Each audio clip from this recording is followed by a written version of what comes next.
Bill McKibben's 2012 Rolling Stone article explains how an untapped group of advocates for the future can be the answer to stem the tide on climate change.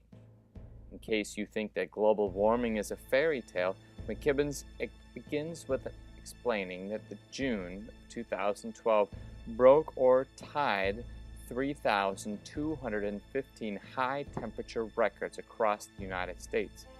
That followed May, the warmest on record for the Northern Hemisphere, the 327th consecutive month in which the temperatures of the entire globe exceeded the 20th century average.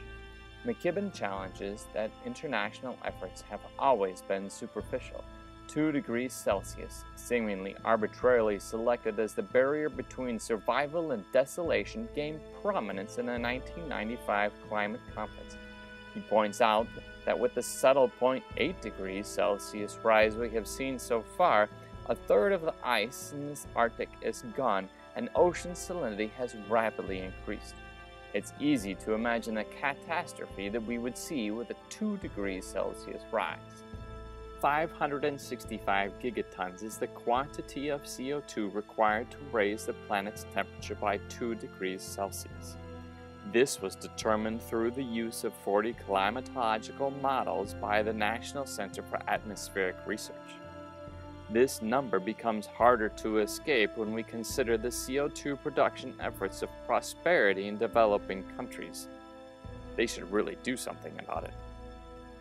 Another concern is the loss of the Fukushima nuclear reactor, as Japan pushed more efforts towards energy production from fossil fuels. What happens when all the proven coal, oil, and gas reserves are burned?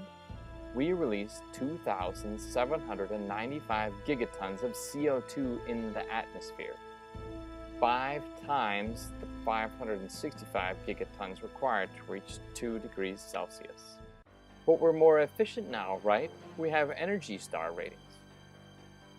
Our energy-efficient light bulbs and TVs have begun to multiply. In homes where there was simply 1 television, there are now 4 or 5. Our President Obama, who campaigned on addressing climate change, has a Secretary of Interior who opened up land in Wyoming for coal extraction and opened up the Arctic and offshore locations for drilling. Our habit of energy consumption has not been addressed. How can we stem the rising tide of money and resources poured into the arguments that climate change is not anthropological? How do we stop the even more dangerous argument that we will adapt? This is the crux of McKibben's article. There are 2 important groups of people that are investing in the future: those investing in retirement and those investing in tuition funding programs. McKibben explains that in the 1980s, 155 campuses, more than 80 cities, 19 counties, and 25 states had taken some form of economic binding action against the apartheid in South Africa, working to end the regime.